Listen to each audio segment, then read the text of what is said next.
சதங்கைகளின் நாதங்களை கேட்கிறேன்.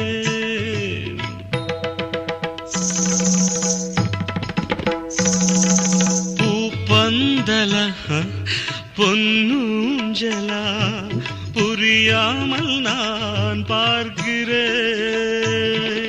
பழைய பால் புளித்தது, புதிய தேன் இனித்தது, இளம் தென்றல் வீசும் தங்க மாளிகை, இதில் தங்கி போக என்ன வாடகை? Extremely sorry.